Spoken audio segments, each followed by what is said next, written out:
Bismillahirrahmanirrahim. Assalamualaikum warahmatullahi wabarakatuh. Innal hamdalillah nahmaduhu wa nasta'inuhu wa nastaghfiruh wa na'udzu billahi min syururi anfusina wa min sayyiati a'malina. May yahdihillahu fala mudhillalah wa may yudlil fala hadiyalah. Wa asyhadu an la ilaha illallah wahdahu la syarikalah wa asyhadu anna Muhammadan abduhu wa rasuluh. Allahumma salli ala nabiyyina Muhammad wa ala alihi wa man tabi'ahum bi ihsan ila yaumiddin. Allahumma anfa'na bima 'allamtana wa 'allimna ma yanfa'una wa zidna ilma. Allahumma aranal haqqa haqqan warzuqna ittiba'ah wa aranal batila batila warzuqna ijtinabah. Amma ba'd. Puji syukur kita panjatkan pada Allah Rabbul Alamin, pemberi berbagai macam nikmat pada kita sekalian dan juga pemberi kesehatan, umur panjang serta iman dan Islam yang senantiasa menaungi kita, para pendengar radio DS 107,8 FM dan yang mendengar juga dari kajian Muslimah Oman, dan para pemirsa yang ada di Facebook, Instagram, YouTube dan juga yang mendengarkan lewat streaming. Mudah-mudahan siang hari ini bawa berkah bagi kita semuanya dan Allah memberikan kepada kita kebaikan yang banyak.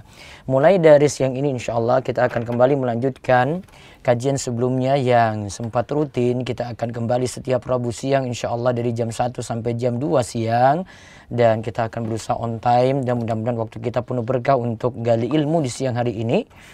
Kita akan mengkaji kitab Bulughul Maram dan nanti akan diselingi dengan kitab Firqatun Najiyah. Lalu setelah itu silahkan untuk bertanya jawab. Nanti bagi yang jamaah kajian Muslimah Oman bisa bertanya terlebih dahulu di awal. Lalu setelah itu pemirsa yang mendengar di Facebook atau di Instagram bisa tulis di kolom komentar.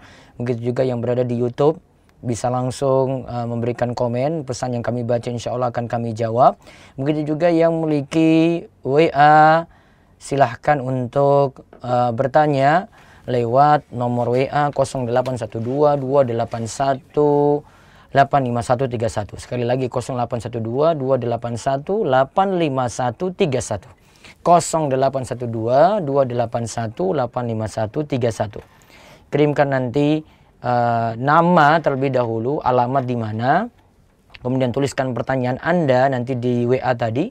Yang melewat WA insya Allah 2 pertanyaan terbaik nanti akan kami pilih sebagai peserta yang nanti akan mendapatkan hadiah. Lalu nanti di akhir kajian ini pula kami akan menyebutkan kuis. Intinya kuisnya adalah membuat summary, membuat ringkasan dari kajian ini nantinya, dari hadis-hadis yang disampaikan kesimpulannya apa saja. Yang kesimpulan yang menarik poin demi poin, silahkan nanti kirimkan ke nomor WA Radio Darus Sholihin tadi 0812-281-85131 dengan terlebih dahulu menyebutkan nama, ya, menyebutkan kuis, terus pagar nama lengkap, pagar alamat, pagar nomor HP, lalu sebutkan ringkasan yang telah ditulis untuk kajian hari ini. Ya, silakan menyimak semuanya. Kita mulai hadis kali ini insya Allah akan membahas tentang hukum menjaharkan basmalah. Terus ada juga hadis yang membicarakan tentang basmalah itu bagian dari Al-Fatihah. Lalu bagaimana hukum imam itu mengeraskan bacaannya, yaitu mengeraskan bacaan amin, yaitu bagaimana hukum mengeraskan bacaan amin. Lalu satu hadis lagi nanti perintah untuk memperbagus, ya, bacaan Al-Quran. Nah, di sini ada beberapa hadis nanti kita bahas dengan singkat insya Allah. Sekarang kita mulai dari hadis Anas. Hadis Anas bin Malik membicarakan tentang masalah menjaharkan basmalah. Monggo dibaca. Diriwayatkan dari Anas bin Malik radhiyallahu anhu bahwa Nabi Shallallahu alaihi wasallam, Abu Bakar dan Umar memulai salat mereka dengan membaca Alhamdulillahi Rabbil Alamin, muttafaqun alaih. Muslim menambahkan, mereka tidak menyebutkan Bismillahirrahmanirrahim, baik di awal maupun di akhir bacaan. Dalam riwayat Ahmad, An-Nasai dan Ibnu Khuzaimah, mereka tidak menjaharkan, mengeraskan bacaan Bismillahirrahmanirrahim. Dan dalam riwayat lain dari Ibnu Khuzaimah, mereka membacanya dengan suara lirih. Dengan demikian, penafian yang disebutkan dalam riwayat Muslim bahwa beliau tidak menyebutkan basmalah dibawa kepada makna tersebut, yaitu membacanya dengan suara lirih, bukan seperti pendapat sebagian orang yang mengatakan riwayat Muslim tersebut memiliki cacat. Terus hadis dari Nu'aim al-Mujmir selanjutnya. Diriwayatkan dari Nu'aim al-Mujmir, ia berkata, "Aku sholat di belakang Abu Hurairah radhiyallahu anhu.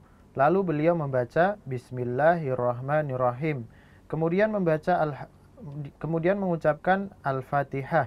Dan jika bacaannya sampai pada kalimat waladhdallin, beliau mengucapkan amin. Setiap kali hendak sujud dan bangkit dari duduk, ia mengucapkan Allahu Akbar. Setelah selesai salam, ia mengatakan, demi Allah yang jiwaku berada di tangannya, sesungguhnya aku adalah orang yang paling mirip solatnya dengan solat Rasulullah Sallallahu Alaihi Wasallam." Hadis ini diriwayatkan oleh An-Nasa'i dan Ibnu Khuzaimah. Taib. Kita lihat Anas radhiyallahu anhu itu menyatakan bahwasanya Nabi sallallahu alaihi wasallam dan juga Abu Bakar, Umar kanu yaftatihuna shalah. Mereka mengawali salat dengan membaca alhamdulillahirabbil alamin. Muttafaqun alaih. Kemudian dalam riwayat Muslim ada tambahan la yazkuruna bismillahirrahmanirrahim. Tidak disebutkan bismillahirrahmanirrahim ketika membaca awal Al-Fatihah tadi. Terus dalam riwayat Ahmad, An-Nasai, Ibnu Khuzaimah la yajharuna bi bismillahirrahmanirrahim. Ya, mereka tidak menjaharkan bacaan bismillahirrahmanirrahim. Dalam riwayat yang lainnya milik Ibnu Khuzaimah, kanu yusirrun. Mereka itu mensirkan bacaan bismillahirrahmanirrahim. Terus dibawa di sini penafian dalam hadis riwayat Muslim, karena tadi dikatakan la yazkurun, tidak menyebutkan.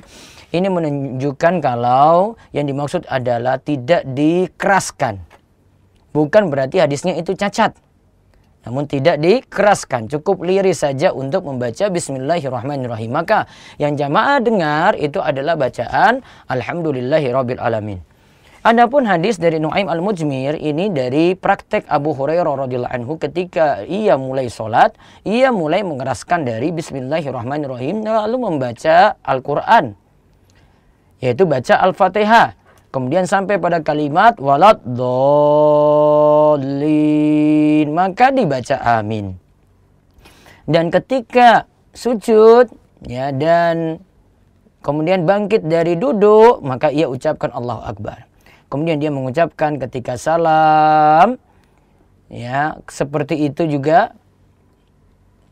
ya, dan dia katakan, maksudnya setelah dia itu salam, bahwasanya sholatnya itu paling mirip dengan Rasulullah Sallallahu Alaihi Wasallam. Demikian kata Abu Hurairah radhiyallahu anhu.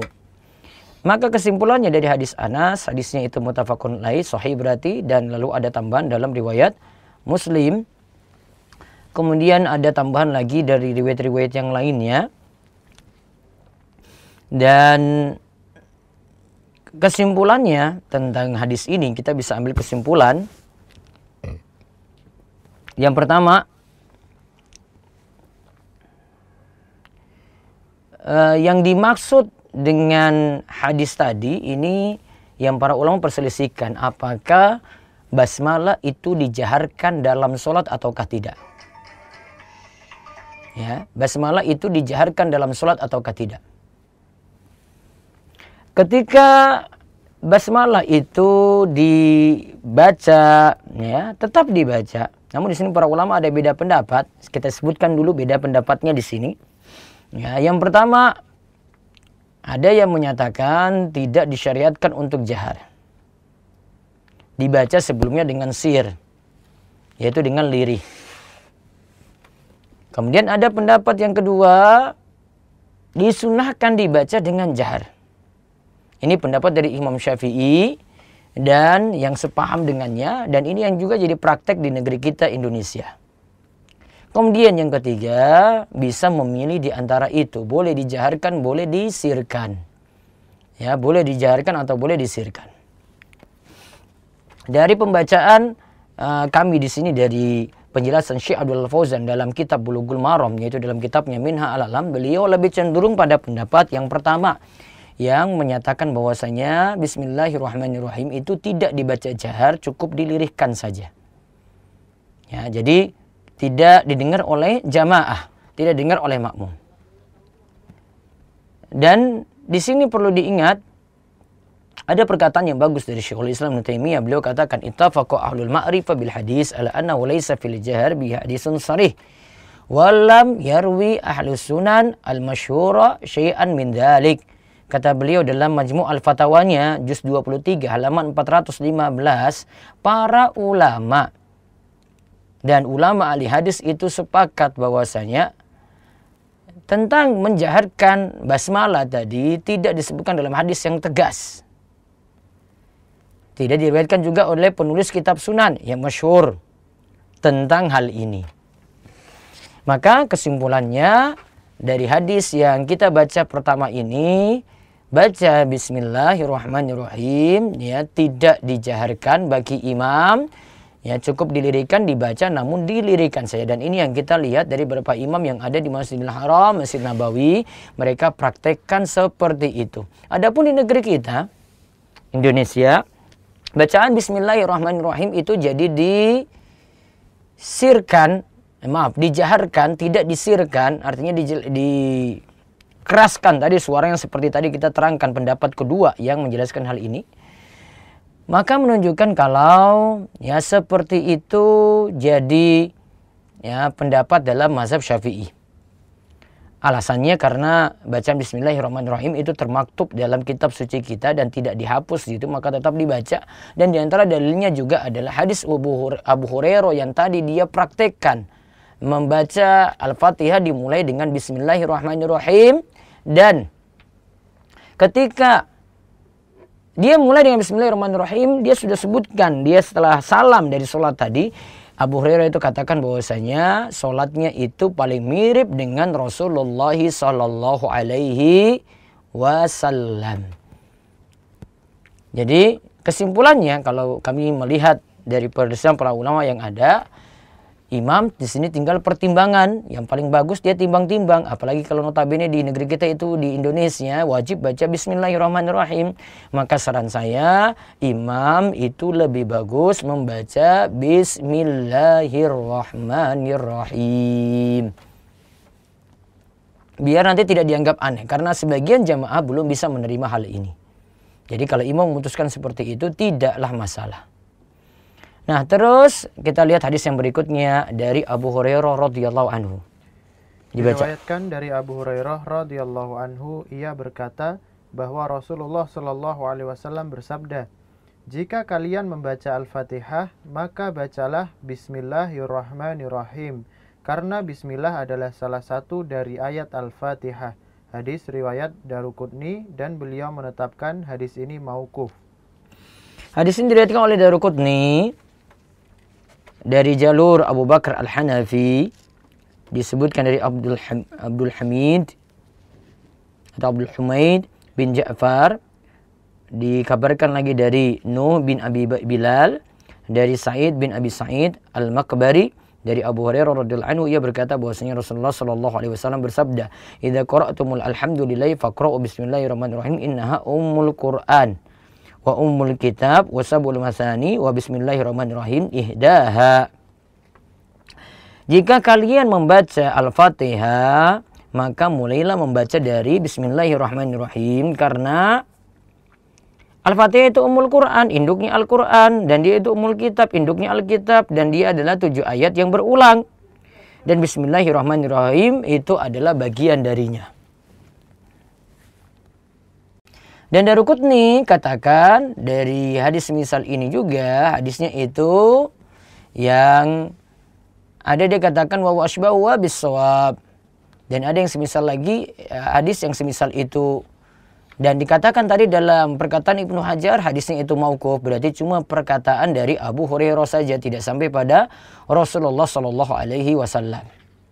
Dan Syekh Al-Albani menguatkan riwayat-riwayat yang ada dengan mengatakan sanad hadis ini sahih secara marfu' mauquf. Ya, karena ada situ perawi yang tadi kita sebut itu bernama Nuh bin Abi Bilal dan juga orang-orang di bawahnya. Dan kata Syalbani ini dalam kitabnya Al-Silsilah As-Shahihah, hadis yang mauquf ini yaitu cuma sampai sahabat saja, tidak mencacati hadis yang marfu. Karena ada seorang perawi yang bisa jadi dia cuma meriwayatkan secara mauquf saja sampai sahabat dan ada yang sampai marfu. Maka seperti itu kita dapat nyatakan seperti tadi. Kesimpulannya, kalau memang hadis ini tidak dikatakan bermasalah, berarti kita dapat mengambil kesimpulan satu. Bismillahirrahmanirrahim itu bagian dari Al-Fatihah. Dan ada lagi kesimpulan yang kedua. Seperti kata Imam Nawawi rahimahullah dalam Al-Majmu' juz ketiga, i'lam anna mas'alatal basmalati azimatun muhimmatun yanbani alayha sihhatas shalah allati hiya a'zamul arkani ba'da tauhid. Ketahuilah bahwasanya masalah membaca bismillah itu masalah penting sekali.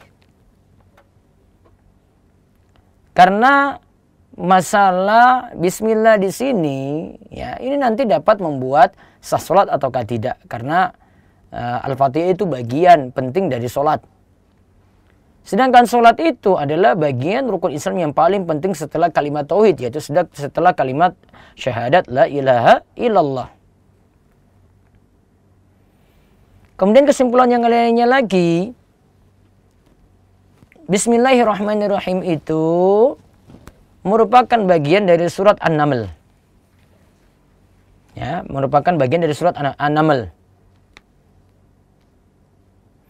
Namun kalau Bismillahirrahmanirrahim ini bagian dari surat yang lainnya, ini para ulama beda pendapat. Seperti tadi kita sebutkan di awal, ada yang katakan Bismillahirrahmanirrahim basmalah itu bagian dari surat Al-Fatihah. Ini pendapat dari mazhab Syafi'i juga dan pengikutnya. Dan juga ada yang berpendapat basmalah Bismillahirrahmanirrahim itu bukan bagian dari Al-Fatihah. Itu adalah ayat yang berdiri sendiri. Jadi Al-Fatihah sendiri, Bismillahirrahmanirrahim sendiri. Kecuali di sini dalam surat Al-Bara'ah, yaitu surat At-Taubah. Dalam surat At-Taubah tidak perlu diawali dengan Bismillahirrahmanirrahim.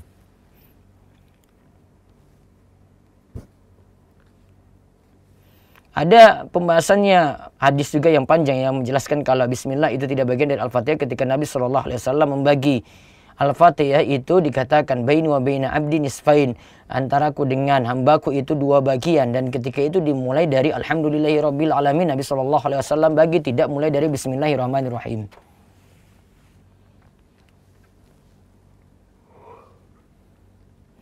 Namun kesimpulan yang paling bagus tentang hal ini, ya ingat ini kesimpulan yang paling bagus.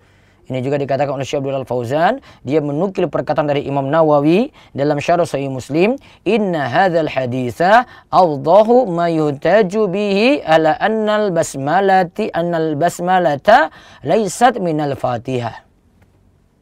Imam Nawawi katakan, karena tadi hadis yang kita bahas tadi itu yang Al-Fatihah dibagi dua, sebagian untukku, sebagian untuk Allah, dan sebagian untuk hambaku. Namun di situ dimulai dari alhamdulillahirabbil alamin. Nah, di sini kata Imam Nawawi bahwa hadis ini jadi hadis yang tegas sekali yang mengatakan bahwasanya bismillah itu bukan bagian dari Al-Fatihah. Hal ini juga dikatakan dalam hadis yang telah lewat Rasulullah SAW ketika yaftatihu shalah bitakbir wal qira'ah bilhamdulillahi rabbil alamin. Rasulullah SAW memulai sholat juga dengan langsung baca alhamdulillahi rabbil alamin.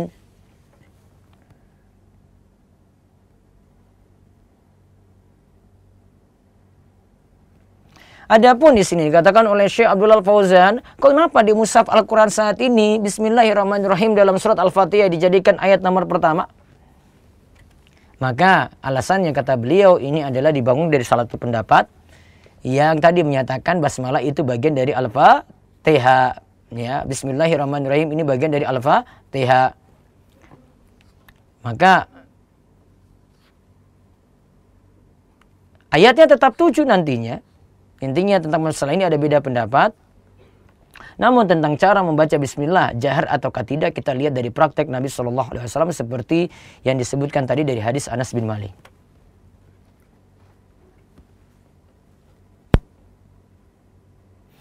Adapun ya, kalau tadi dalam surat Al-Fatihah, Bismillahirrahmanirrahim jadikan ayat nomor 1. Kemudian siratal ladzina an'amta 'alaihim ghairil maghdubi 'alaihim waladdallin itu jadikan ayat nomor 7.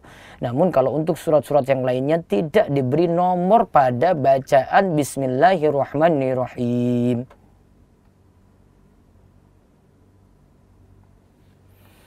Kesimpulannya, bagi yang menganggap basmalah itu bagian dari Al-Fatihah, maka dia itu jaharkan. Sama seperti ayat-ayat yang lainnya dalam surat Al-Fatihah. Sedangkan yang menganggap tidak merupakan bagian dari Al-Fatihah, bukan merupakan bagian dari Al-Fatihah, maka dia tidak menjaharkan bacaan Bismillah tadi. Cukup lirih.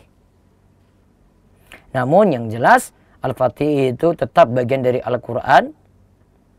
Karena para sahabat itu tetap menulis Bismillah tadi itu dalam Al-Quran.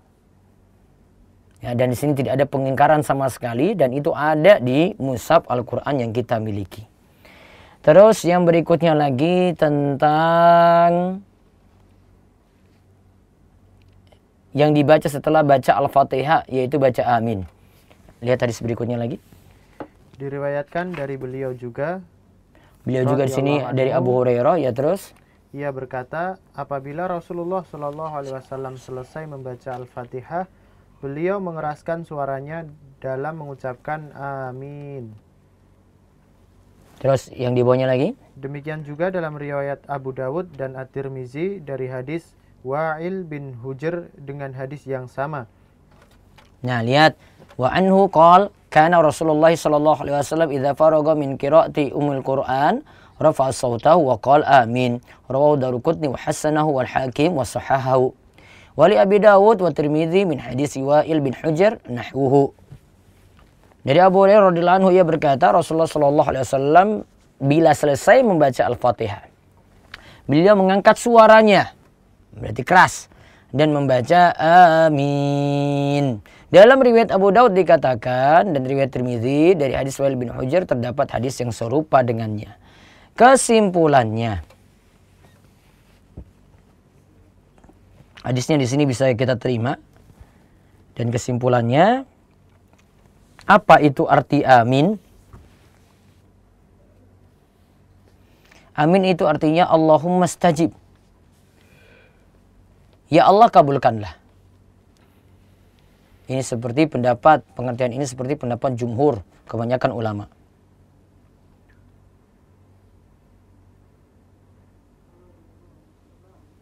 Dan cara membaca amin di sini dengan dua cara. Dengan A-nya dipanjangkan, Mi-nya dipanjangkan jadi amin. Ada juga cara baca yang kedua dengan wazan fa'il, berarti amin. Di sini ada bentuk yang lainnya dengan qasr. Kalau tadi yang pertama itu dengan mad pada fa-nya. Amin. Kalau yang kedua amin, hanya pendek. Nah, Imam Jauhari itu mengatakan wa tasdidul mim, jika ada yang mentasdidkan mim, amin khata'un, seperti itu salah.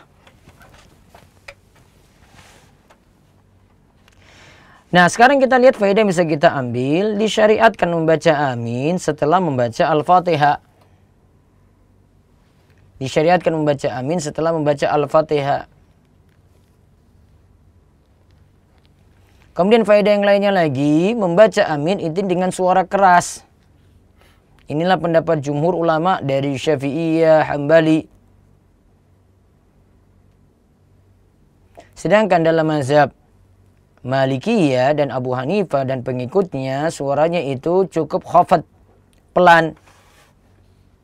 Karena menurut mereka yang namanya zikir itu khafdus saut.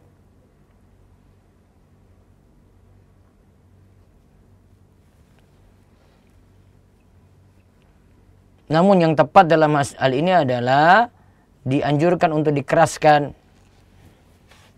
Dan bacaan amin itu nanti ada tuntunannya.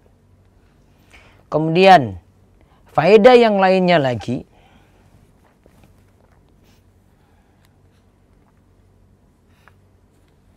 hukum membaca amin itu adalah nadab, mandub, yaitu disunahkan, tidak sampai wajib.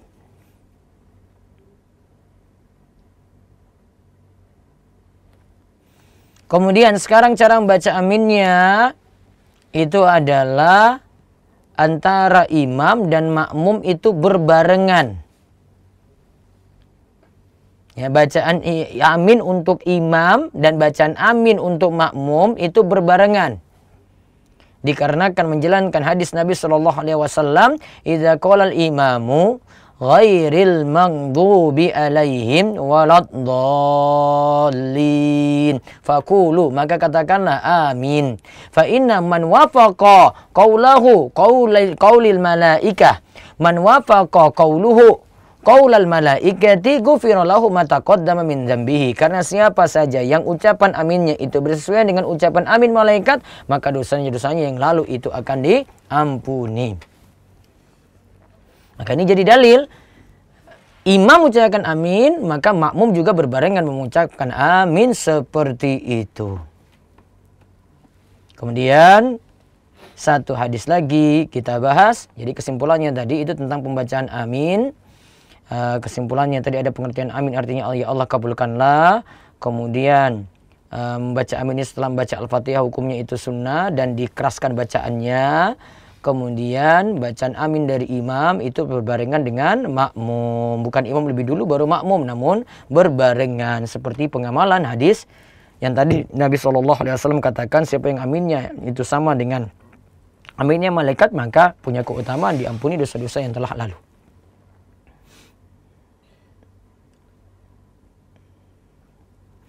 Kemudian kemudian hadis yang terakhir kita bahas dari hadis Abdullah bin Abi Aufa. Diriwayatkan dari Abdullah bin Abi Aufa radhiyallahu anhu, ia berkata bahwa seorang lelaki datang menemui Nabi Shallallahu alaihi wasallam dan berkata, "Sesungguhnya aku tidak sanggup menghafal sedikit pun dari Al-Qur'an. Oleh karena itu, ajarkanlah aku sesuatu yang menggantikannya." Beliau menjawab, "Ucapkanlah subhanallah walhamdulillah wa la ilaha illallah wallahu akbar wa la haula wa la quwata illa billahil aliyyil azim." Artinya, Maha suci Allah, segala puji bagi Allah, tiada sesembahan yang berhak disembah selain Allah. Allah Maha besar, tiada daya dan upaya kecuali karena pertolongan Allah yang Maha tinggi lagi Maha agung. Hadis riwayat Ahmad, Abu Dawud, An-Nasai dan disahihkan oleh Ibnu Hibban, Ad-Daruqutni dan Al-Hakim. Nah, kita lihat ini bagi orang yang tidak bisa membaca Al-Fatihah, tidak bisa membaca Al-Quran, terus dia harus sholat. Apa yang mesti dia baca? Dari Abdullah bin Abi Aufa, ia mengatakan ada seorang mendatangi Nabi SAW. Dia katakan pada Nabi, "Inilah astati'u an akhudha minal Quran syai'a." Saya tidak bisa membaca Al-Quran sedikit pun. Terus dia masalahnya mau melaksanakan sholat. Fa'alimni ma yu'jizuni, fa'alimni ma yujzi'uni. Maka ajarkanlah aku yang bisa aku lakukan. Maka Nabi ajarkan, kalau mau sholat berarti kamu baca. Kalau tidak bisa baca Al-Quran tadi, bacalah subhanallah walhamdulillah wala ilaha illallah wallahu akbar wal haula wala quwata illa billahil aliyyil azim.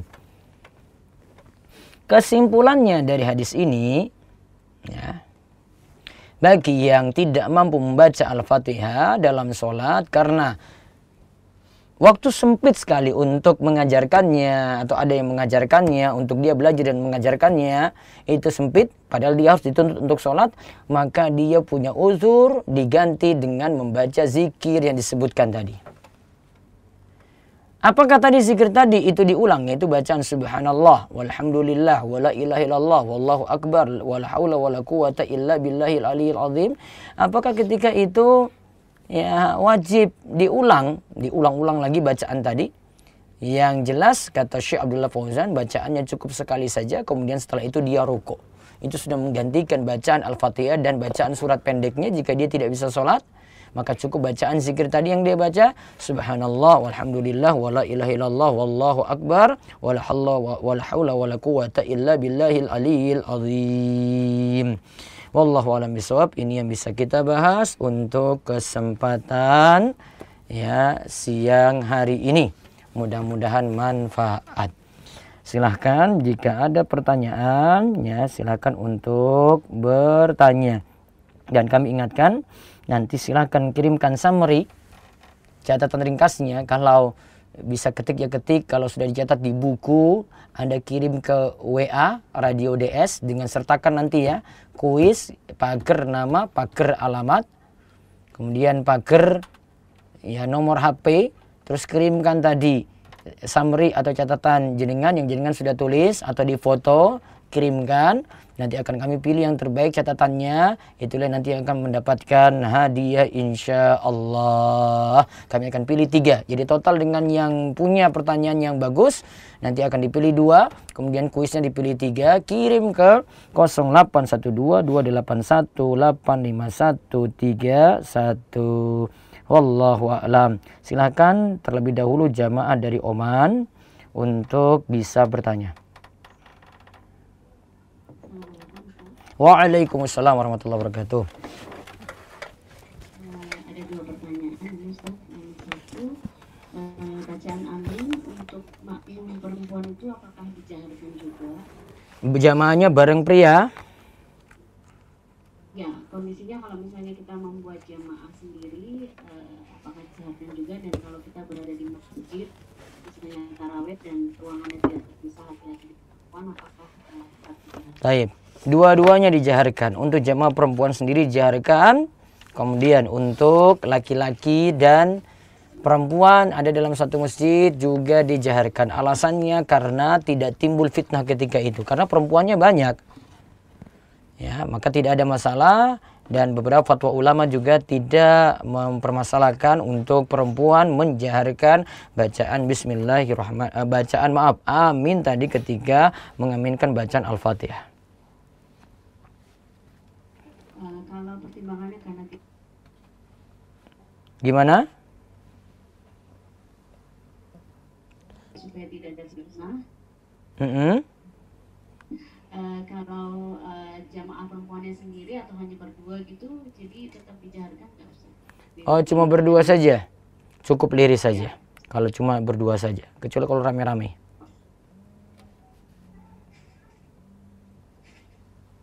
Ada yang belum clear sebenarnya. Satu lagi Ustaz, Al-Fatihah untuk makmum dan pada saat menyusul, pada saat masbuk itu gimana? Nah, ini kembali kemarin yang kita bahas sebelumnya, apakah bacaan Al-Fatihah itu jadi bacaan untuk makmum atau makmum itu baca sendiri. Kalau keyakinannya adalah bacaan Al-Fatihah jadi bacaan untuk makmum, maka kalau imam sudah masuk surat pendek, baca surat setelah Al-Fatihah, maka tinggal ikut saja. Ya, tinggal ikut saja tanpa mengulang lagi Al-Fatihah karena sudah ditanggung oleh imam, seperti itu. Coba saya bacakan tadi tentang yang ibu tanyakan, ini tentang permasalahan apakah wanita itu menjaharkan takmin, bacaan amin jika dia sholat bersama suaminya di rumah. Ini ada pertanyaan kepada Syekh Muhammad Shalih Al-Munajjid. Beliau jawab demikian ringkasnya. Membaca amin itu sunnah bagi setiap orang yang sholat setelah membaca Al-Fatihah. Sebagaimana ada perkataan Imam Nawawi, bacaan amin itu sunnah bagi setiap orang yang sholat setelah membaca Al-Fatihah. Baik ketika itu imam maupun makmum maupun sholat yang sendirian. Baik itu laki-laki, perempuan maupun anak-anak. Baik yang sholat itu berdiri maupun sholatnya duduk maupun sholatnya itu berbaring. Maka mereka itu menjaharkan ketika itu. Juga untuk yang menjalankan sholat sunnah, dia tetap mengucapkan amin juga, ya. Namun tergantung sholatnya sir ataupun sholatnya itu jahar. Kemudian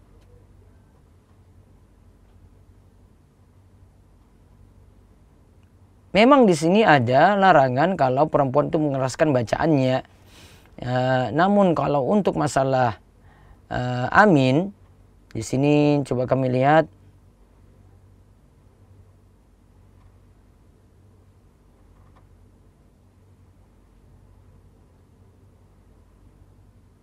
Nah ini, kalau ada di sini jamaah, jika ditemukan situ ada jamaah perempuan buat jamaah sendiri ya, dan di situ ada laki-laki yang bukan mahram atau di sini intinya ada laki-laki asing, maka perempuan tadi lirihkan. Namun kata Syekh Muhammad Shalih Al-Munajjid, adapun jika dia itu sholat bersama jamaah perempuan atau di situ ada jamaah laki-laki dari mahram-mahramnya, maka tidak apa-apa dia menjaharkan bacaan tadi untuk bacaan aminnya. Imam Ibnu Qudamah mengatakan wa tajhar yaknil mar'ah fi sholatil jahr. Untuk sholat jahar wanita menjaharkan bacaannya juga, yaitu bacaan aminnya. Walaupun di sana itu ada laki-laki, ya. Wa in kana sama rijal la tajjar ila ayakunu min maharumiha fala ba's. Namun kalau di situ ada laki-laki, maka asalnya dia tidak jaharkan kecuali situ ada mahramnya saja.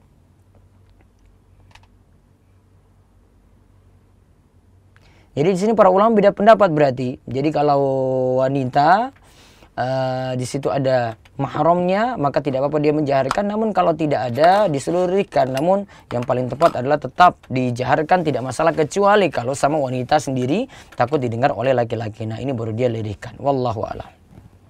Jadi kesimpulannya, wanita masih boleh untuk menjaharkan bacaannya dan bacaan aminnya dalam sholat, kecuali kalau ada laki-laki di situ yang nanti menimbulkan fitnah. Berarti kalau bareng-bareng itu tidak masalah. Wallahu a'lam. Terus ada lagi.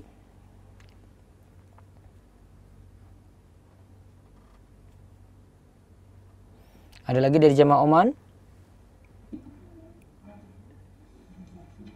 Kalau membaca Al-Fatihah tidak di dalam sholat itu perlu amin juga nggak Ustaz? Bacaan Al-Fatihah di luar sholat berarti ya. Perlu amin ataukah tidak? Wallahu alam, secara hukum disunahkan saja untuk baca aminnya tadi. Ada lagi?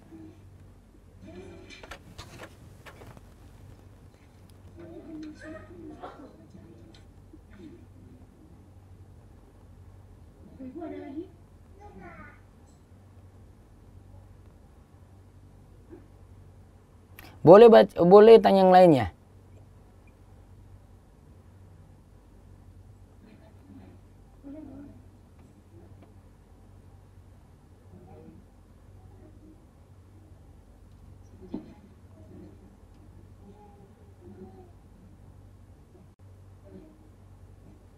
Ada? Assalamualaikum Ustaz. Waalaikumsalam warahmatullahi wabarakatuh. Gimana Bu? Kalau kita berdoa sendiri, misal kita berdoa sapu jagat begitu, setelah berdoa apakah kita boleh mengucapkan amin atau enggak perlu Ustaz? Maksudnya mengaminkan doa kita sendiri setelah kita membacanya. Coba saya bacakan di sini fatwa Syekh Muhammad Shalih Al-Munajjid juga tentang mengucapkan amin setelah baca Al-Fatihah. Kalau yang kita bahas di sini kalau di luar sholat.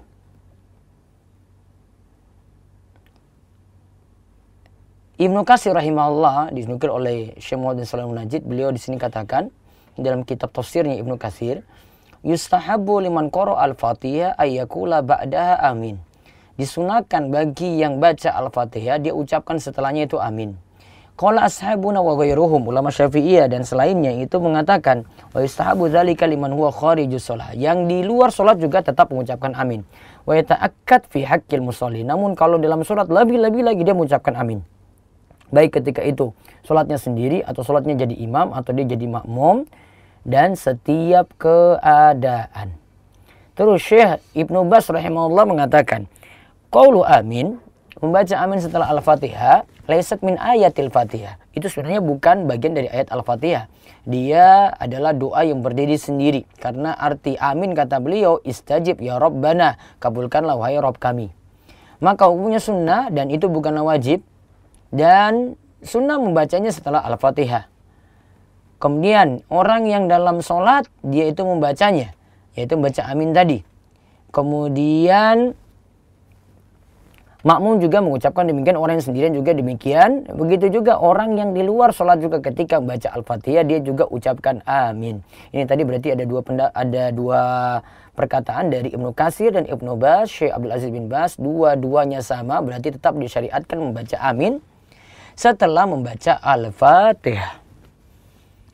Adapun tadi untuk doa-doa asalnya masih boleh juga berarti mengucapkan amin. Seperti tadi yang ditanyakan baca doa sapu jagat. Karena isinya doa. Sama seperti ini juga dalam Al-Fatihah akhir-akhirnya adalah isinya juga doa. Wallahu a'lam. Ada lagi?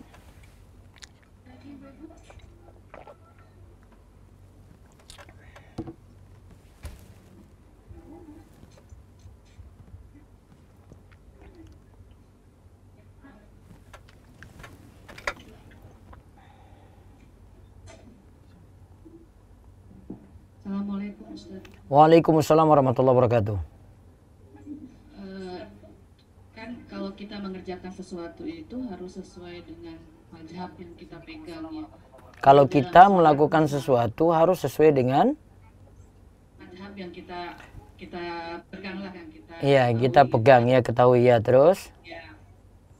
Kalau misalnya dalam sholat subuh, dalam mazhab Syafi'i itu kan berarti bacaan bismillahnya kita jaharkan gitu ya. iya, Nah, tapi kita nggak kunut, itu boleh apa enggak? boleh. Atau bisa? Jadi ibu bismillahnya itu jahar gitu ya. Itu pendapat ini, namun karena menganggap kunut subuh itu dalilnya nggak kuat, ibu nggak kunut subuh, boleh. Jadi nggak mutlak ibu harus bermazhab Syafi'i, semua pendapat mazhab Syafi'i itu diambil, enggak. Gitu. Yang penting ibu pegang, oh ini mazhab Syafi'i ini saya masih boleh ambil karena dalilnya masih ada, yang ini lemah sehingga saya tidak mengambilnya. Paham? Ya. Ada lagi? Iya Ustaz.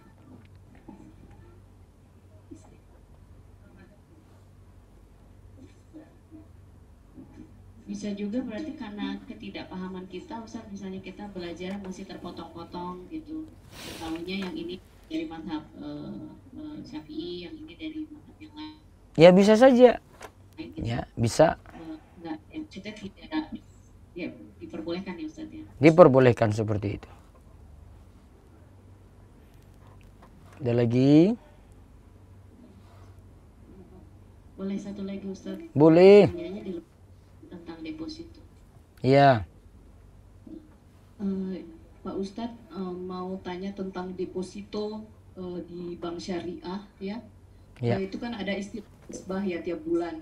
Jadi mereka Ada istilah nisbah bagi hasil. nisbah, yes. Ya Ustadz. Terus? Ya itu gimana hukumnya Pak Ustadz? Bolehkah kita membuka rekening di bank syariah khususnya deposito itu? Saya menanyakan hukumnya Pak Ustadz, itu aja. Ada bagi hasil enggak? Ya, maksudnya nisbah itu istilah mereka Pak Ustadz, itu sama aja dengan bagi hasil. Tapi Baik. tidak tetap tergantung keuntungan mereka tiap bulannya. Jadi, Saya tanya sama ibu saja kalau gitu. Saya nggak usah tanya sama banknya. Ibu ketika taruh uang di situ, pingin uangnya balik atau tidak?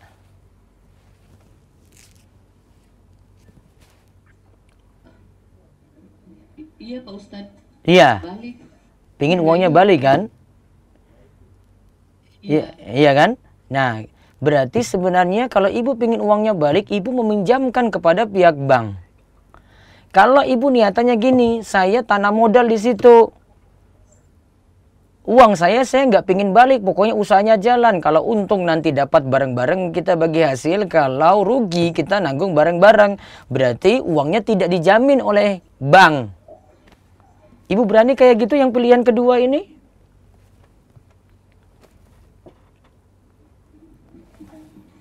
Berani nggak? Jadi uang ibu nggak dijamin, tapi nanti ibu dapat untung. Tapi kalau dapat rugi, ya sudah, uangnya ambles, hilang. Berani nggak? Sebentar Ustaz. Jadi Ya, mikir dulu, coba mikir.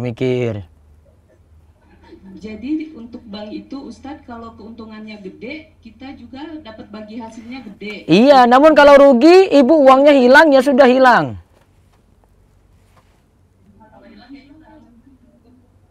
Artinya kalau usahanya gagal, kan mau jalani usaha ya. Ini karena bagi hasil berarti kan ada usaha. Kalau dijalani terus gagal, bisnisnya itu bangkrut, artinya usahanya nggak jalan, berarti modalnya ambles juga hilang. Berarti ibu-ibu siap uang nggak balik. Berani nggak pilihan yang kedua?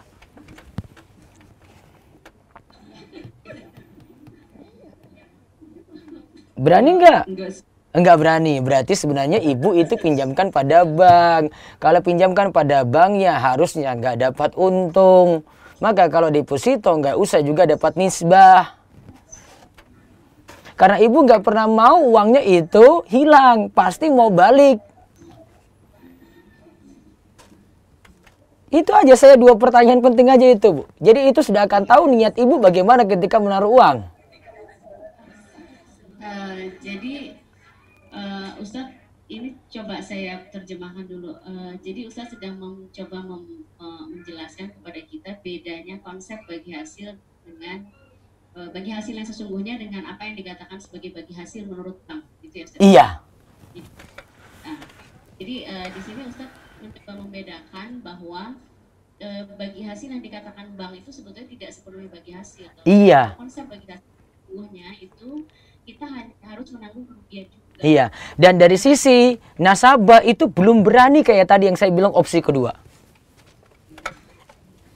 Ibu aja bilang enggak, apalagi nasabah yang lain. Ya sama tuh ya. Iya sama, kalau gitu ya sudah. Ya semua nasabah berarti. Paham kan? Jadi kesimpulannya jangan percaya begitu saja dengan konsep bagi hasil yang ditawarkan oleh bank. Gitu ya, iya. Even meskipun itu bank syariah. Even itu bank syariah. Uang saya saja, saya buat tabungan aja Bu. Saya tanya sama pihak bank syariahnya. Saya dapat bagi hasil nggak? Saya bilang saya nggak mau bagi hasil tadi. Tolong dihapus tadi bagi hasilnya. Saya mau cuma wadiah saja. Tahu Bu, wadiah prinsipnya saya nitip. Suatu waktu saya ambil lagi. Saya kalau konsekuensinya saya mesti bayar, ada administrasi saya bayar. Namun kalau dia ada bagi hasilnya saya nggak mau ambil. Saya bilang ya ini baru betul yang ini. Itu sistemnya kalau di bank syariah itu namanya wadiah. Tapi ibu nggak boleh dapat untung. Jadi baik tabungan atau deposito apapun yang kita simpankan di bank dan kita menerima dana yang lebih dari uang yang kita simpankan itu namanya wadiah itu ya Ustaz. Kita taruh uang di bank terus apapun jadi tabungan atau deposito. Ya, terus akan mendapat itu tadi yang istilahnya wadiah tadi Ustaz. Kalau istilah ini wadiah ya, sebenarnya itu tetap sama dengan istilah qardun, mengutangkan. Namun yang saya pingin dari wadiah ini adalah saya tidak dapat bagi hasil sama sekali. Jadi saya cuma taruh uang saja, suatu waktu saya ambil. Gitu. Nanti kalau biaya administrasi ada, saya keluarkan uang untuk dari tabungan saya pakai untuk biaya administrasi tiap bulan. Itu kalau di bank syariah namanya wadiah. Namun kalau istilah syariah tetap namanya itu qardun, utang piutang. Saya minjamkan.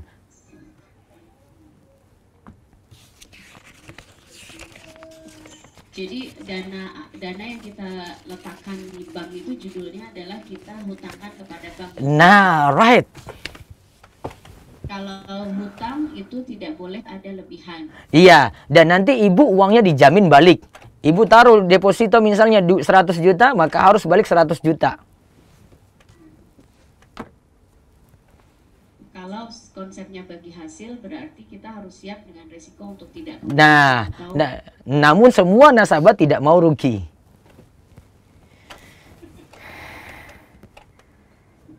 Jadi syariah sudah siap, bank syariahnya itu sudah siap Bu. Jadi sudah siap seperti itu, mau bagi hasil. Namun ketika tawarkan ke nasabah, nasabah belum siap. Nah itu maksudnya. Bank syariah enjoy aja kan? Kita memilih. Kenapa? Ya enggak. Pusing Ustaz. Kalau misalnya kita sudah berani menanggung resiko seperti itu, memang ada pilihan di bank syariah. Ya coba tanyakan dong, bank syariahnya senang banget itu Bu. Saya ngikut. Iya. Bank syariahnya kan senang banget kalau kayak gitu tuh, ada ibu yang nawarin siap uangnya nanti siap rugi gitu. Wah, itu bank syariah malah senang. Namun ada nasabah kayak gitu enggak? Oke, sekarang pertanyaan berikutnya, produk bank apa yang paling aman sebetulnya untuk kita? Wallahu a'lam. Ibu tanya Indonesia kan? Kalau tanya Saudi saya bisa jawab. Kalau di Oman memang tidak ada bunga setahu saya. Tidak. Tidak. Kalau di KSA itu di Bank Rojihi. Bank Rojihi itu. Rojihi itu aman. Syariahnya itu. Sudah? Sudah mulai paham kan? Konsepnya tadi. Ibu mikir aja. Pertanyaan lagi Pak Ustadz. Iya. Boleh? Satu lagi.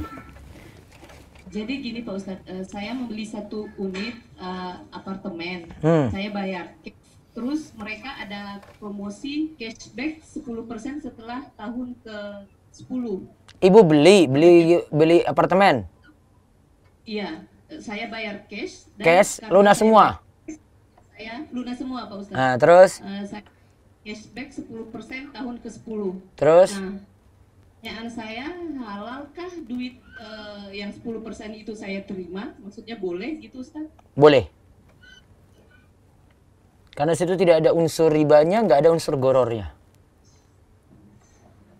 Karena tidak ada unsur pinjam meminjam ya Ustaz? Iya, itu kan jual beli. Itu reward dari penjual.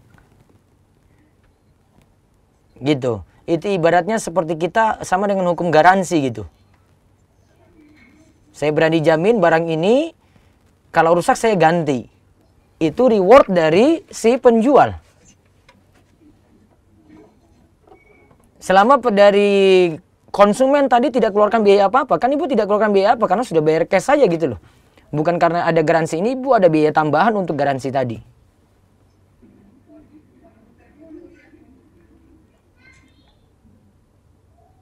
Sudah? Ya Ustaz, jadi apapun yang terkaitnya dengan jual beli itu tidak ada masalah dengan kelebihan nilainya ya? Kelebihan nilainya nggak masalah karena itu jual beli. Nanti dari pihak ini kasih cashback, pihak ini dia kasih kurangi dari harga yang sebenarnya, kasih diskon, nggak masalah. Kalau jual belinya dalam bentuk saham atau reksadana itu gimana? Nah, itu harus rincian lagi. Saya belum bisa jawab. Karena ada rincian beberapa tentang saham. Nah, sebetulnya kita ada beberapa teman yang mendalami itu sih Ustaz di sini, tapi belum berkesempatan sharing. Mungkin Insya Allah nanti. Kayaknya saya harus singgung masalah itu dulu baru ibu tanya. Kalau saya belum singgung baru ibu nggak boleh nanya. Iya. Nanti saya baca tentang, saya bacakan bukunya aja kalau gitu. Mungkin suatu waktu nanti saya tambahkan materi ini sama materi tentang itu. Saya punya ada bahasanya. Tentang halal haram kontemporer. Tapi ini penulis Arab yang nulis. ya kami terima terjemahannya aja Ustaz. Iya insya Allah. Kayaknya dari Muska pertanyaannya itu dulu Ustaz, barangkali dari teman-teman yang lain. Ya, mungkin kita gini dulu ke radio. Baik. Ada yang telepon langsung? Tadi banyak. Ada? Ada tadi cuman nggak diangkat. Masih tanya jawab tadi. Iya. Para pemirsa yang mau bertanya langsung bisa lewat interaktif langsung ke nomor HP 0812-281-85131. Langsung nanti akan diangkat oleh operator radio DS. Dan kami tunggu pertanyaan bisa dibuka via Instagram dulu. Open comment. Open comment, silahkan dari Instagram bertanya. Ada dari WA, monggo. Telepon, ya silahkan. Assalamualaikum warahmatullahi wabarakatuh. Waalaikumsalam warahmatullahi wabarakatuh. Lewat WA? Telepon, iya angkat. Halo, assalamualaikum.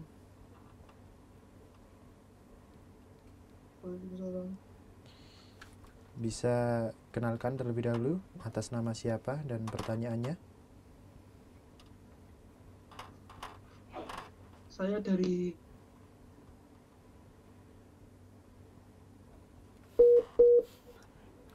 Mungkin telepon lewat jaringan ini aja, seluler, tidak lewat WA biar tidak putus-putus. Nah, lewat Facebook atau WA ada dulu WA Rudi? halo. Iya, silahkan. Ya, halo. Silakan pertanyaannya langsung saja.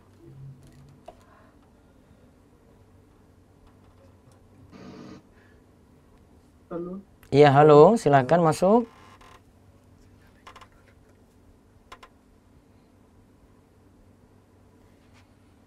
Halo, silakan pertanyaannya diajukan. Nah, mungkin angkat telepon yang baru, silahkan. Ya, assalamualaikum. Dengan siapa di mana?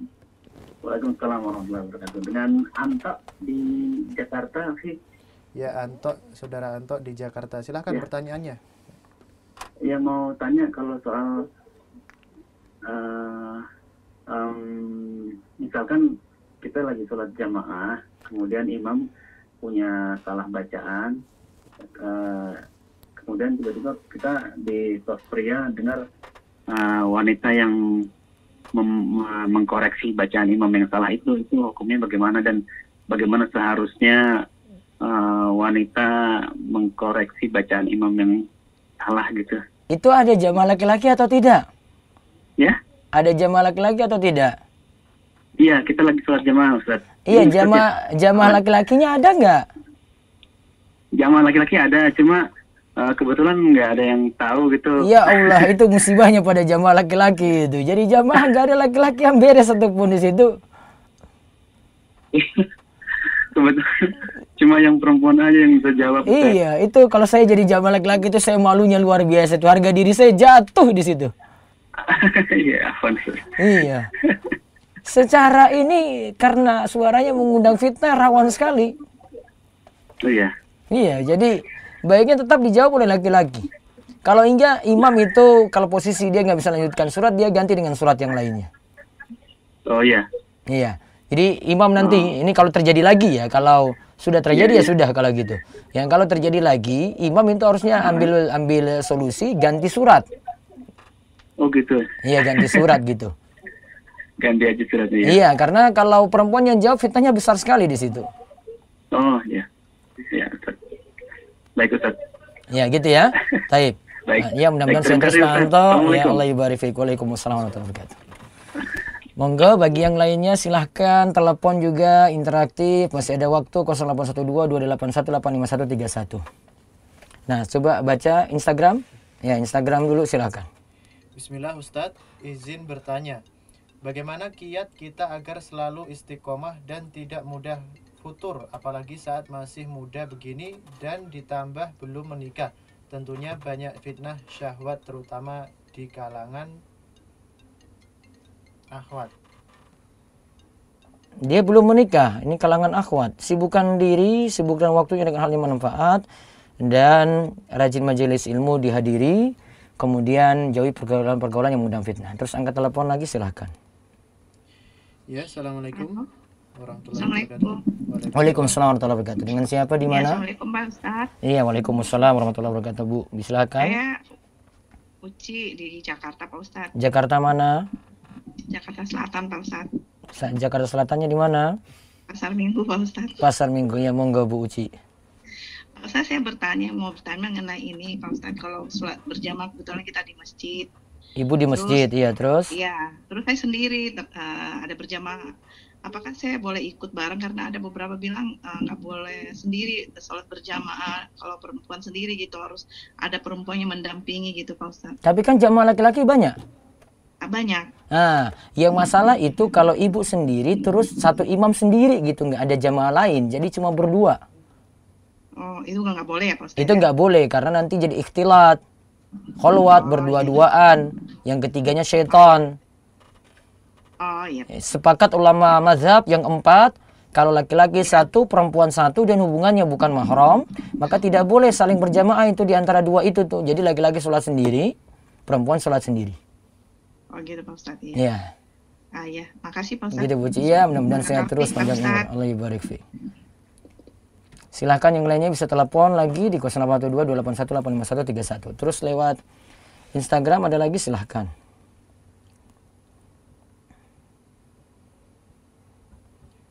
Bismillah Ustadz, kalau murojaah hafalan pada saat sholat tetapi bacaan banyak lecet karena grogi, itu hukumnya gimana Ustadz? Grogi akhirnya bacaan lecet. Istilahnya bacaan lecet. Terus itu hukumnya bagaimana? Kalau dia jadi imam ya tadi seperti solusi yang tadi ditanyakan oleh Pak Anto yang pertama ya, ketika itu tinggal diganti ke surat yang lainnya. Monggo lewat telepon mati. Ya. Terus lanjut lagi. Ustadz mohon maaf tanya, kalau soal bagi hasil tadi saya taruh uang di salah satu usaha bangunan dan ketika ramai saya dikasih hasil sesuai.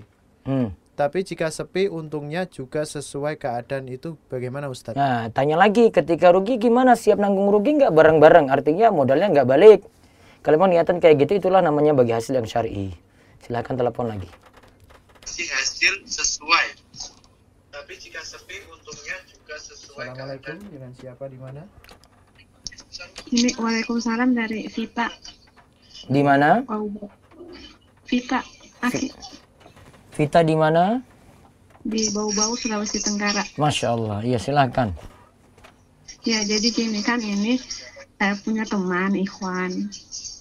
Terus dia kan ini ketemu orang tuanya buat ini mau khitbah. Iya, terus? Mau khitbah. Mau khitbah ini calonnya. Terus? Tapi sama orang tuanya itu dilarang karena ini kata bapaknya sebenarnya izinkan. Cuman pas ketemu ini kakeknya pada pembicaraan adat terus ditentang gitu. Katanya Alasannya? dia dari keluarga tidak baik-baik. Terus ini dijodohkan lah ini teman yang Ikhwan ini sama orang yang tidak pernah ini dikenal. Ya, tidak pernah komunikasi lah sebelumnya. Jadi itu gimana Ustadz, kayak Ikhwannya itu harus kayak gimana untuk menyikapi ini? Dia tuh jadi tidak enak sama yang ini sudah komitmen sama satu akhwat itu, cuman pada akhirnya tidak dapat restu dari keluarga.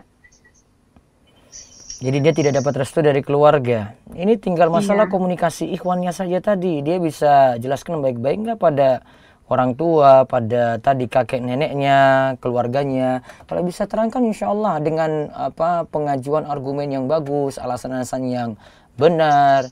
Dia kasih tahu keunggulan si akhwat gitu, insya Allah mudah untuk diterima. Dan banyak-banyak berdoa.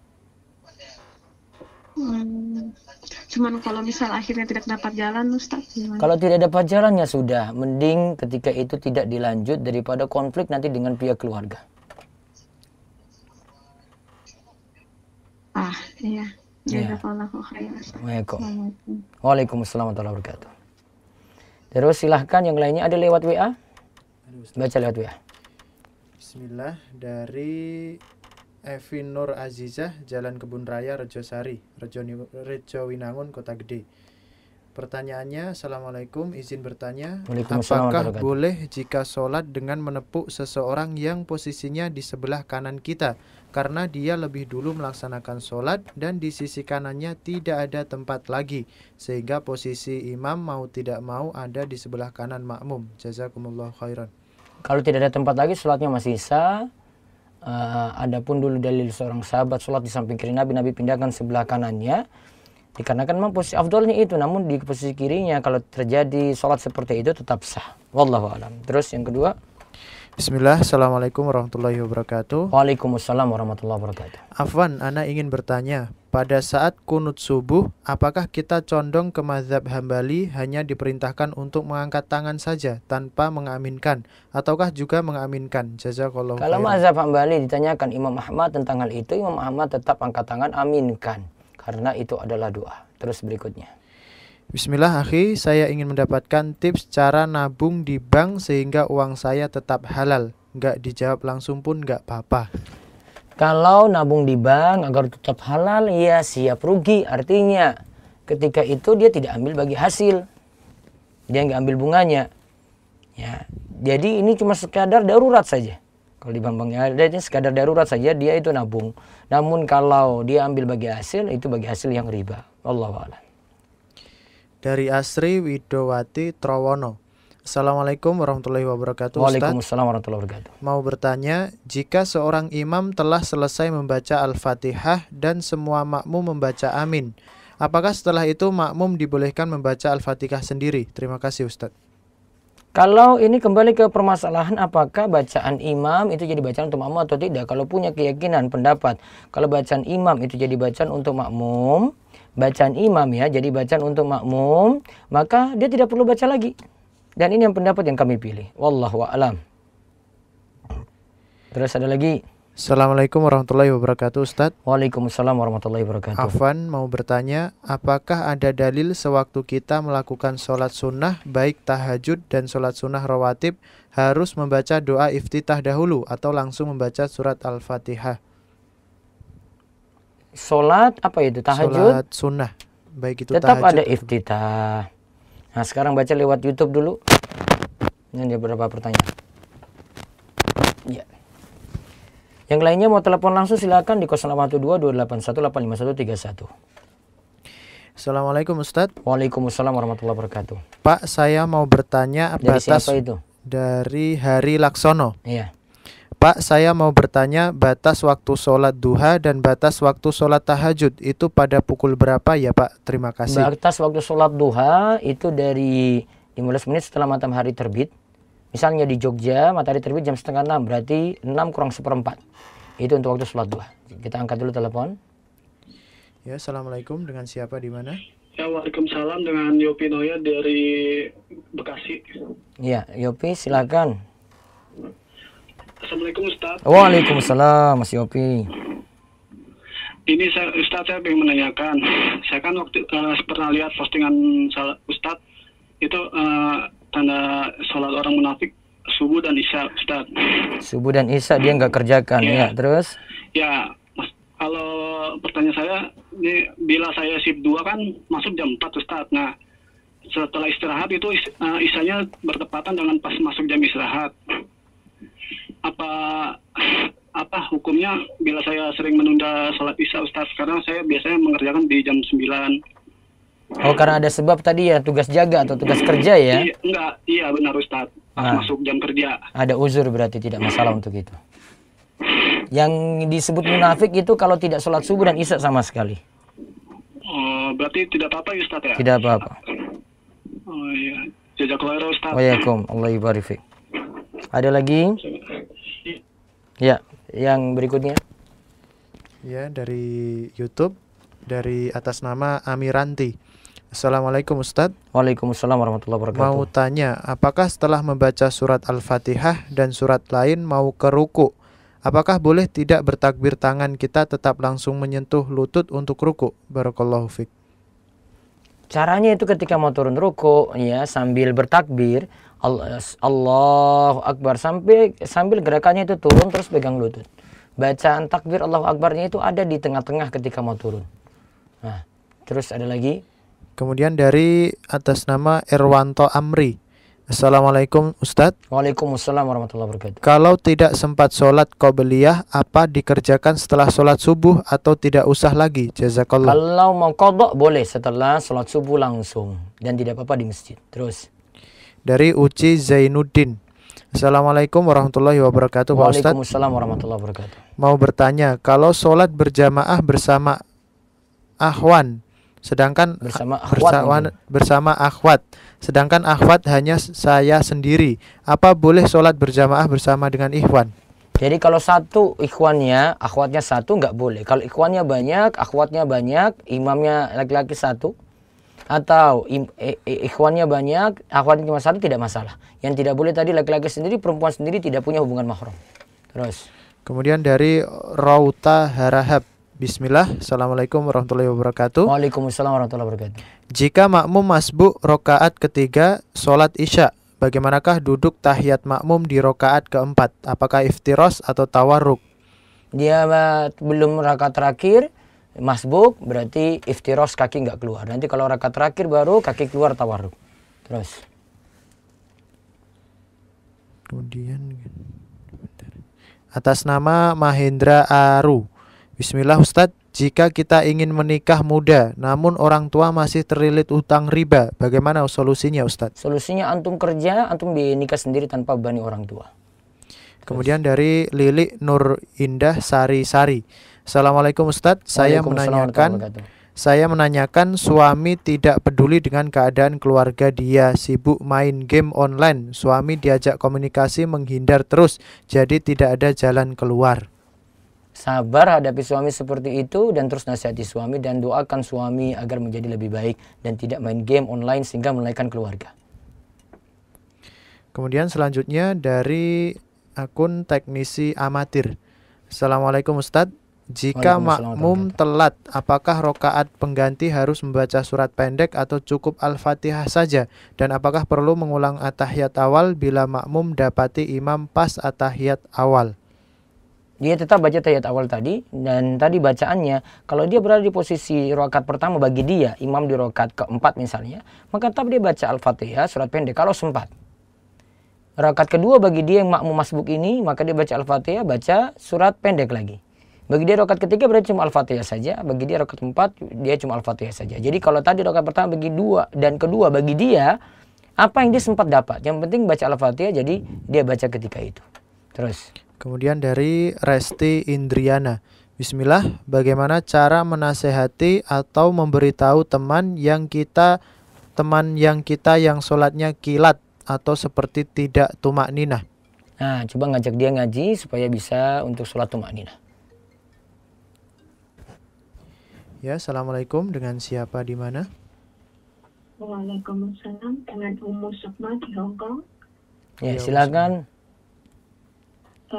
Mau tanya, kalau misalnya sekarang saya di Hongkong, terus mau pulang ke Indonesia, nah pas jam terbangnya itu udah memasuki duhur, tapi nanti turunnya di Juanda Indonesia itu jam udah habis asar. Sholatnya tuh di jamak sama asar boleh nggak? Boleh. Bisa lakukan di pesawat atau bisa nanti ketika tiba di terminal Juanda. Terus itu di jamak, maksudnya boleh dikosor apa enggak gitu? Maksudnya kalau itu masih safar berarti masih di sana ya, di perjalanan ya. Maka nanti ditambah kosor. Ya, namun kalau sudah sampai di tempat tujuan tidak. Pulang ke Indonesia gitu. Iya, nanti kalau masih itu dalam perjalanan maka jamak kosor. Kalau di perjalanan, namun kalau sudah sampai tempat tujuan tidak di jamak, tidak dikosor lagi, cuma di jamak saja.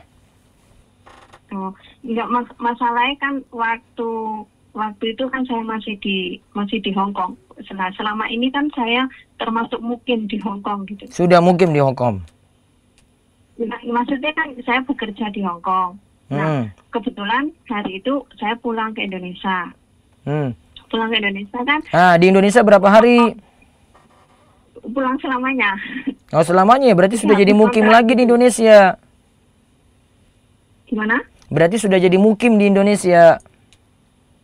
Iya, tapi kan waktu itu kan saya misalnya gini ya, saat ini saya kan mau pulang ke Indonesia. Nah, tapi saya kan bekerja di Hong Kong. Tapi hari ini berakhir. Berakhir saya mau terbang ke Indonesia. Nah, pas waktu terbang ke Indonesia itu saya udah masuk sholat duhur, tapi asarnya nanti saya nggak bisa waktu mendarat di Indonesia itu sudah maghrib gitu loh. Maksud saya itu apakah saya waktu sholat jamak duhur di Hong Kong itu boleh dikosor? Kalau masih di Hong Kong berarti harus 4 rakaat zuhur, asarnya 4 rakaat. Tidak dikosor karena jenengan mukim di sana. Dikosor ya, nggak bisa. Betul. Oh, ya, terima kasih Pak Ustadz. Jazakallahu khairan. Wassalamualaikum warahmatullahi wabarakatuh. Waalaikumsalam warahmatullahi wabarakatuh. Terus baca lewat WA.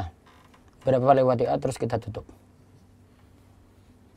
Bismillah, dari Nafi Fajar Oktaviani. Bismillah, izin bertanya Ustadz, apabila datang haid sudah berjalan 11 hari. Hari pertama sampai ketiga hanya flek coklat pekat yang keluar. Kemudian hari selanjutnya baru keluar darah sampai hari ke-11 ini. Dan itu pun juga belum berhenti. hari mana saja yang terhitung sebagai masa datangnya menstruasi? Dulu sempat memiliki kebiasaan haid selama 7 atau 8 hari. Namun beberapa kali yang lalu sudah tidak tentu masa kebiasaan haidnya. Berarti kondisi ini nanti lihat dari warna darah. Kalau warna darahnya itu diyakini haid, maka itu haid. Flek tadi, ini kalau nyambung dengan haid tadi, berarti dianggap haid juga. Berarti 11 hari tadi haid semuanya. Terus. Afwan Ustadz mau tanya, nama dari Resti Indriana, Kepulauan Cilame, Desa Sukamaju, Kecamatan Cigudeg, Kabupaten Bogor Barat. Pertanyaan, bismillah, Afwan Ustadz, ana mau tanya bagaimana hukum akikoh di waktu dewasa ataukah mengakikoi diri sendiri di waktu dewasa? Jazakallahu khairan. Akikoh di waktu dewasa tidak perlu mengakikoi diri sendiri ketika dewasa, tidak ada tuntunan. Adapun hadisnya mengatakan bahwasanya Nabi SAW itu ketika dewasa beliau mengakikoi diri sendiri, hadisnya dhaif, hadisnya lemah. Sehingga ketika dewasa sudah gugur akikoh, kemudian tidak perlu mengakikoi dirinya sendiri. Terus. Dari Ummu Sulaim dari Lampung. Pertanyaan, apakah kita dibolehkan datang ke kajian tematik tanpa ada rujukan kitab untuk hadir tapi kita sambi, kita duduk mojok dan paling belakang. Pertimbangannya ingin dapat faedah tapi ada kerjaan yang bisa disambi. Masih bisa, namun baiknya fokus untuk dengarkan karena itu tetap ilmu walaupun tematik. Terus. Masih dari Ummu Sulaim, yang pertanyaan yang kedua adalah uzur apa saja yang membolehkan laki-laki tidak sholat berjamaah di masjid, Ustadz? Uzur seperti hujan, sakit, kemudian hujan deras tadi ya, sakit, kemudian hadirnya makan atau karena keburu tidak bisa tahan untuk buang air besar. Itu jadi uzur semuanya. Kemudian dari Wayne. Assalamualaikum Ustadz. Waalaikumsalam warahmatullahi wabarakatuh. Saya mau bertanya bagaimana hukumnya jika selama ini saya hanya bisa menyimak kajian melalui online. Pertama, di lingkungan saya sendiri hanya kajian biasa, mendengarkan Ustadz saya ceramah artinya tidak tematik. Kedua, saya sendiri bekerja dari hari Senin hingga Sabtu. Mohon pencerahannya Ustadz. Usahakan ada waktu untuk thalabul ilmi nanti ketika tidak kerja, seperti pada hari Ahad, atau malamnya ketika hari-hari kerja, malamnya sempatkan diri kalau sempat setelah pulang kerja. Kalau tidak, manfaatkan yang online namun secara sistematik ketika belajar. Bisa kaji-kaji video yang sudah banyak di Rumeso TV, situ banyak kitab-kitab yang diajarkan secara sistematik dari serial 1 sampai serial terakhir. Terus. Dari Yahya Fadilah di Indramayu. Bismillah Ustadz, ana mau tanya, apakah wanita yang tak bisa baca Al-Quran dan bacaan sholat wajib jamaah di masjid agar bacaannya ikut imam? Yang tidak apa tadi? Yang tidak bisa baca Al-Quran. Tidak bisa baca Al-Quran terus? Dan bacaan sholat wajib jamaah di masjid agar bacaannya ikut imam. Bisa dia pakai seperti itu, mudah-mudahan ketika ke masjid nantinya itu jadi alasan dia bisa sholat. Tidak apa-apa kalau wanita juga pergi ke masjid. Satu lagi terakhir. Assalamualaikum. Waalaikumsalam warahmatullahi wabarakatuh. Jika mau berdoa, haruskah didahului membaca surah Al-Ikhlas dan bersolawat Ustadz? Al-Ikhlas dan? Bersolawat. Bersolawat. Kalau mau apa itu? Berdoa. Enggak, Al-Ikhlas, baca pujian pada Allah, terus salawat pada Nabi, terus baca Asmaul Husna sesuai dengan isi doa, lalu masuk ke dalam isi doa. Itu yang sesuai tuntunan. Wallahu a'lam bishawab. Ini yang kita bahas selama 1 jam 18 menit ini dari jam 1 siang tadi. Insya Allah kita ketemu lagi pada Rabu pekan depan. Dan terus ikuti siaran-siaran kami di Radio Darusolihin. Banyak siaran langsung maupun rekaman bisa diikuti. Dan yang belum terjawab ya manfaatkan lagi momen Rabu siang insya Allah untuk tanya jawab langsung. Kalau ada nanti kesempatan tambahan untuk para pendengar sekalian, nanti kita manfaatkan. Mudah-mudahan Jumat pagi nanti jam 6 sampai jam 7 kita bisa gunakan untuk tanya jawab langsung dengan para pendengar sekalian. Yang jelas kalau pekan depan pada hari Rabu, selain Rabu kedua dan keempat, berarti kita nanti akan kaji pembahasan Firqatun Najiyah. Sedangkan Rabu kedua dan keempat kita akan bahas kitab Bulughul Maram bersama kajian muslimah yang ada di Oman. Demikian, mudah-mudahan bawa berkah bagi semua. Allah berikan panjang umur. Nantikan pengumuman kuis yang tadi kita tanyakan, summary atau ringkasan kajian, nanti dipilih 2, 3 pertanyaan terbaik nanti akan dipilih 3 dan nantikan hadiah dari Rumah Info Store insyaallah, dan bisa manfaatkan ya kajian-kajian kami di Radio DS ini lewat streaming, aplikasi, lewat kajian live yang ada di Facebook, Instagram, dan di YouTube. Ya, bisa manfaatkan terus dan mudah-mudahan Allah berikan keberkahan dan kebaikan bagi kita semuanya.